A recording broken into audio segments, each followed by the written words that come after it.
From every swanky club to her own cable show. Who can it be? Who else but Jamie D? Oh yeah, she's known to play in cabaret, while at the same time co-producing on Broadway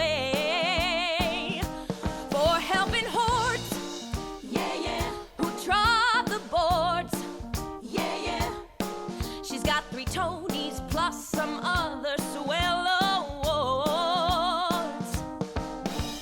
These are the facts. The gal has got 10 acts, and she's the pet, you bet, of each Friar Fete. Every year some ASCAP writer gets a special prize. Thanks to Jamie, that prize goes to grateful gals and guys. Come on, kitty. Oh yeah, New York City. She traveled here for her career, while they were putting up that World's Fair Unisphere. She'll always be pure NYC, though she was born in Pittsburgh, ancient history.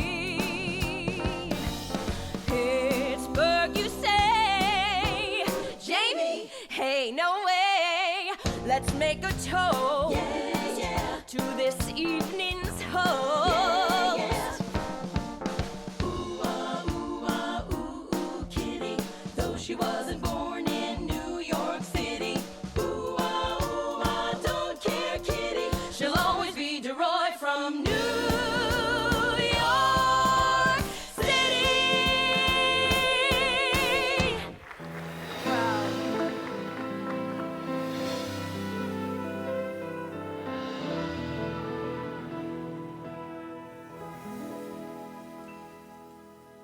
When I was 25, it was a very good year. When I was 25, I was working all over the place. I had done the mountains. I played every club up there, you know, the Falls View, the Concord, the Nevele, everything. And then all over New York, we're working everywhere. This one weekend, I get booked in a New York club. It was sold over the weekend. On Friday, but I was there both nights, Friday night, Saturday night, 2 shows a night. Friday night, it's a gay bar called Reverse. Saturday night, it became a mafia hangout. Now, the early show, it was packed, and celebrities all, but there's this one table off to the side that was a very weird setup with, you know, clubs, tables off to the side and then tables up that way. And this one guy is sitting alone at the table for the whole first show. So, of course, I tease him mercilessly. And after the show, he comes backstage. He shakes my hand. There's a piece of paper in his hand. I don't know what it is. He's like, my friend Big Tony's coming to the second show. It's his birthday. I want you to make a big fuss over him. I said, okay. When he left, I thought he was giving me his phone number. But it was even better. It was a $100 bill. And believe me, it represented a good deal of what I was making that weekend. So I thought I can make a fuss over him. As a matter of fact, the maitre d' actually came back earlier, too, and said, somebody put a request in for you to sing Come Rain or Come Shine. If you know what's good for you, you'll sing them both. Anyway, my next guest is quite a pistol, too. I met him when I was booking and producing the Friars Foundation event for Skitch Henderson. I had called him to MC the event, and when he came to New York, we became fast friends. He's on the road right now for his 60th anniversary tour with his brothers. He's got a new CD out called The World According to Gatlin. He has had 33 top 40 singles, and he flew in today. He's leaving tomorrow morning to go to Irving, Texas, to do a reading of his play Quanah. And you may have seen him in the Will Rogers Follies. I know I did. Ladies and gentlemen, we are thrilled to have a Larry Gatlin with us. What will we do now? You tell me. The hourglass is all out of sand. How could love slip through our fingers and leave nothing but time on our hand? And how will we live now? You tell me. With parts of our hearts torn away, just existing makes dying look easy. Maybe tomorrow I've done enough dying today.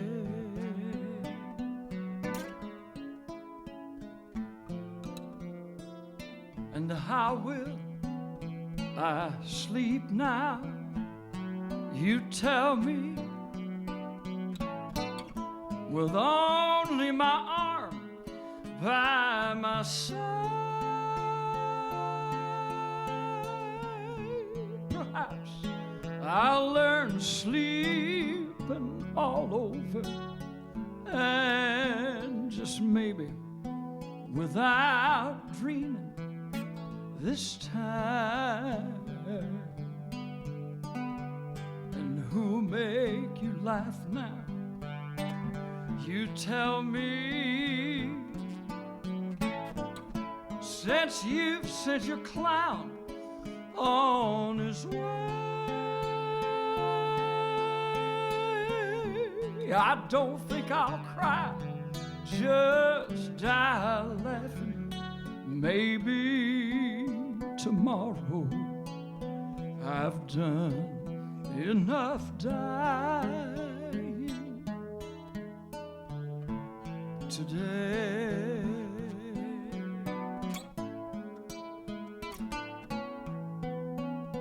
What will we do with the memories of good times whenever they come to call?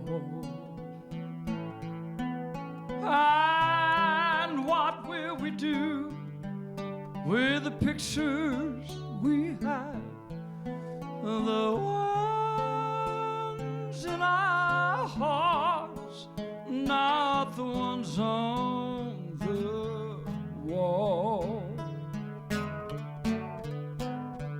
And how will we live now? You tell me. With parts of our hearts torn away, just existing makes dying look awful easy. Maybe tomorrow I've done enough dying today.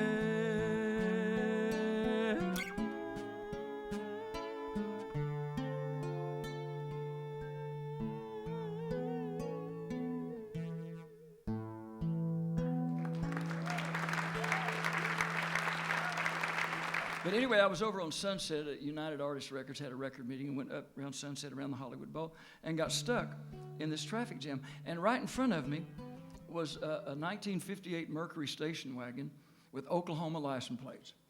You know, and I've got good Oklahoma stock in my background, but you know, they had kids, skinny kids, and they had rocking chairs. So they needed Granny Clampett on top with their, I mean, they had boxes and pots and pans. And I talk to myself. That's one of the reasons I take the meds. But I said out loud to myself, I said, these poor Okies, they're coming out here to California. They think they're going to be stars and get rich and just the land of milk and honey. And I said all that out to myself. And then I said, and they're going to find out all too soon that all the gold in California is in a bank in the middle of Beverly Hills in somebody else's name. I took the Hertz rent-a-car slip and I put that down word for word. The light changed. I went on over to my meeting at Warner Brothers and I sat in the Warner Brothers parking lot and wrote this song in 8 minutes. My brothers and I went home and recorded it. And 3 months later, it was the #1 country song in the world. Ain't God good? All the gold in California is in a band. Y'all know this. It's kind of in G. It's in G because F is too fast. So just Yonkers.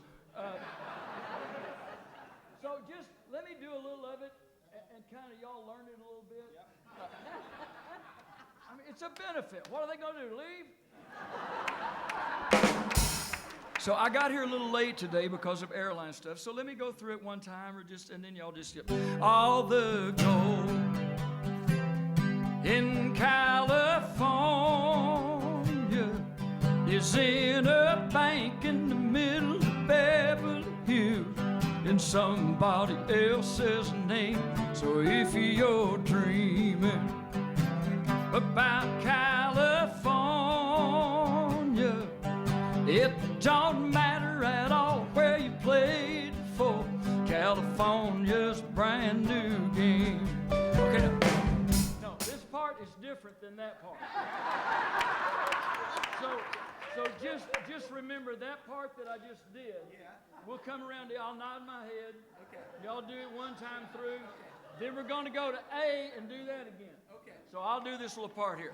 Trying to be a hero, winding up a zero, can scar a man forever, right down to his soul, living on the spotlight, can't kill a man outright, 'cause everything that glitters is not gold. Hit me, band, and all the gold in California is in a bank in the middle of Beverly Hills. It's somebody else's name. So if you're dreaming about California, it don't matter at all where you played before. California's brand new game. Don't change keys. Do any of y'all know it? All the gold. Anybody out there? No, this is the part they do. It says tacit, not take it. All the gold in California is in a bank in the middle of Beverly Hills. It's God bless you. You bought me a big house. If you're dreaming about California, it don't matter at all where you played before. California's brand new game.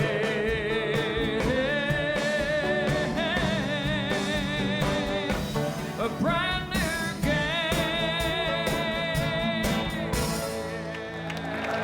I love you and I love Jamie DeRoy and I love that band. Gatlin!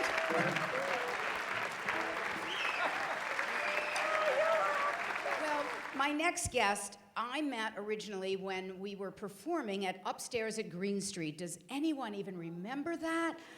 Oh, what?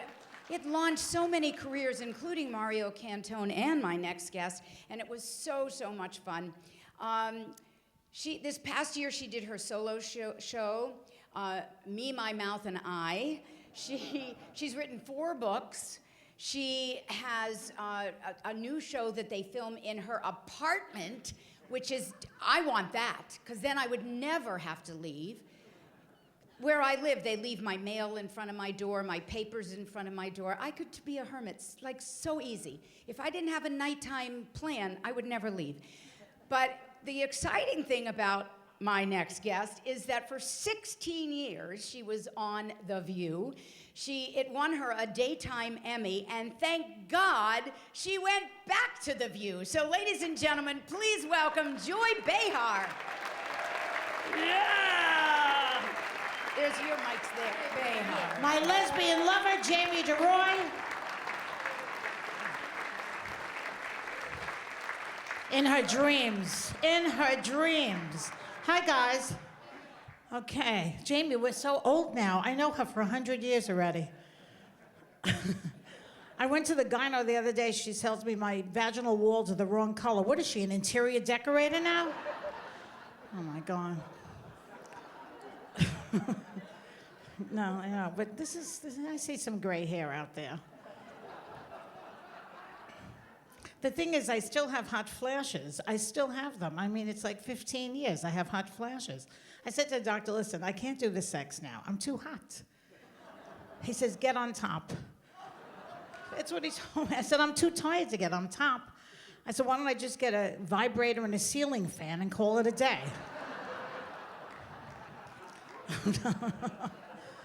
Right? So how many of you guys are on Viagra back here? Let's see. Okay. They have the commercial. You ever see the commercial they have now? She's like, booby zooby zoo. You know, you guys, you can't get it up. So what? You know? And then they tell you, how great it is to have it and all. And then she goes, but the side effect is a loss of vision and hearing, which basically is a plus at this point. It is, I mean, really, that's not bad, that's good. But the thing about it is that it's like, it's constantly on. I'm always watching MSNBC, or CNN, and that's all they do is have Viagra commercials over there, or Cialis or Levitra. I mean, it's like, it's the holy trinity of the pharmaceutical industry. And, and everybody's using it now. Even like 90-year-old guys, picture them now naked, 90 years old on Viagra. And what's the point of that? It's like putting a flagpole on a condemned building. I mean, really. And the thing about it is that it's like the crack cocaine of the nursing homes. They're all using it now. I mean, it's a terrible thing. It's like, things you don't want to hear. They were getting STDs. The old people are getting STDs. It's like words you never want to hear. Nana has the clap. You do not want to hear that. My God. So, yeah, I did return to The View. I went back this year. I had to leave a couple of years ago. I was getting a contact high from Whoopi Goldberg. But I was there in the heyday. Hey, I was there when Star Jones was there, Star Jones, she was a very interesting character. She always liked her wiglets and her designer outfits, She lived for that. One day she coughed up a hairball. There was a label on it. That was a bad day for her. Who else was there?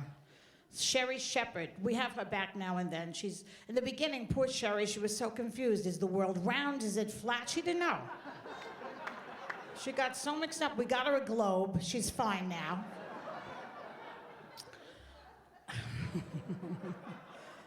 And, yeah. But I enjoyed myself over there those years. I mean, I met so many different kinds of people, celebrities and politicians. A lot of politicians would not come on because of me in those days. Sarah Palin, true. She would not come on The View because of me. She told Barbara Walters I was too hard on her. I said, Sarah, come to New York. We'll shoot some rats in Central Park. We'll look at pictures of Russia at my house. It'll be so fun. But no, she wouldn't come on. John McCain, remember him? He came on and then he wouldn't come back because I said something to him he didn't like. I said something about how he lied about something. He was furious, would not come back. They said, this is a ridiculous show, we're never coming back here. The thing about that is the guy, he was held captive by the Viet Cong, remember? They had him in captivity. They broke his arms, they left him out in the sun to get skin cancer, and yet years later, he went back and he forgave the Viet Cong. But The View, no. No.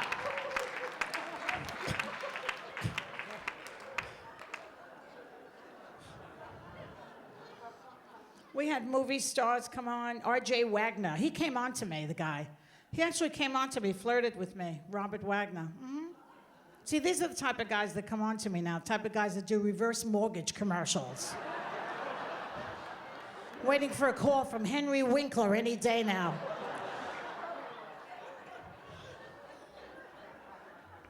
And the Vivaldi was very impressive. Wasn't that impressive? I enjoyed that. Because I like opera. I'm Italian, you know, we like opera. People think I'm Jewish, but I'm actually Italian-American.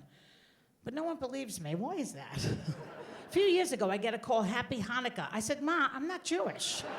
No one believes me.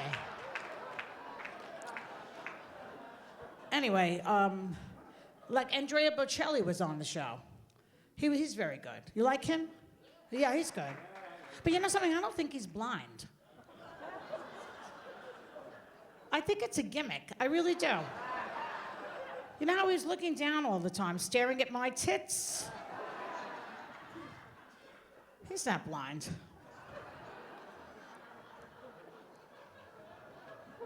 It's like the three tenors had to come up with something, so, you know, he got to come up with some gimmick, pretending he's blind, like we all believe it. I don't believe it. And you know what? Let's say he is blind for the sake of argument. Why does he have to have a gorgeous girlfriend? He can't see her.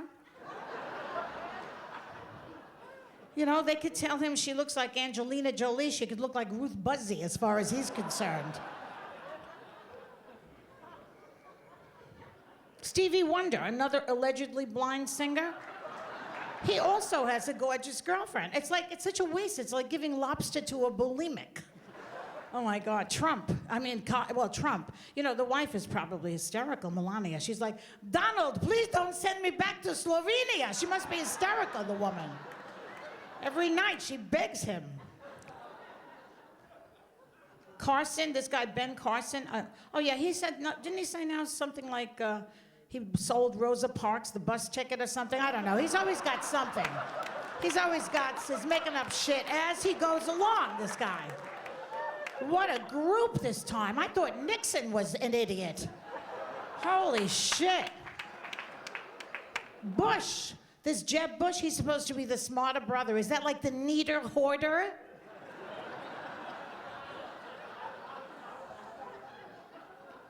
His idiot brother, was president. Oh my God, how did we ever get through those 8 years with that idiot? I mean, all I had to do when he was president was read shit that he would say, and I would get big laughs. Like one time, he actually said this. He said, I'm proud to shake the hand of an Iraqi citizen whose hand was cut off by Saddam Hussein. I mean, you don't have to write this shit. Huckabee, another one. Huckabee, he wants everybody to be a Christian. If that happens, who's going to do my taxes, huh?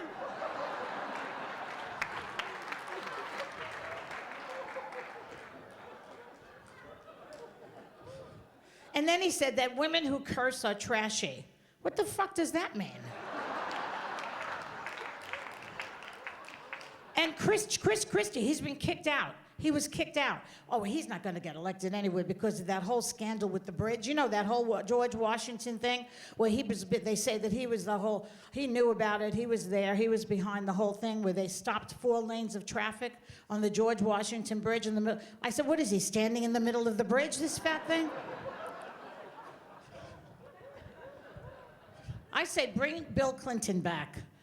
And Hillary's fine. I don't care about her. She's all right. She's fine. I mean, the emails, they're hacking.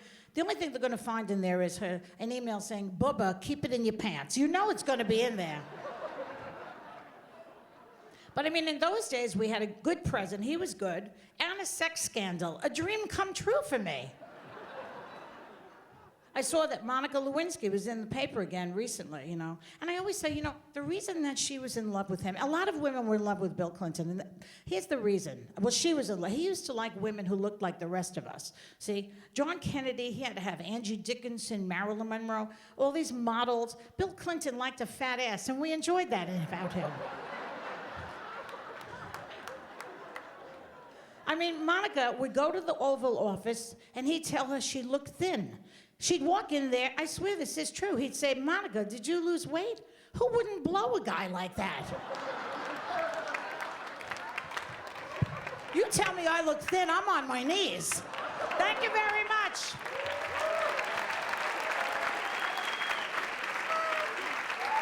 George!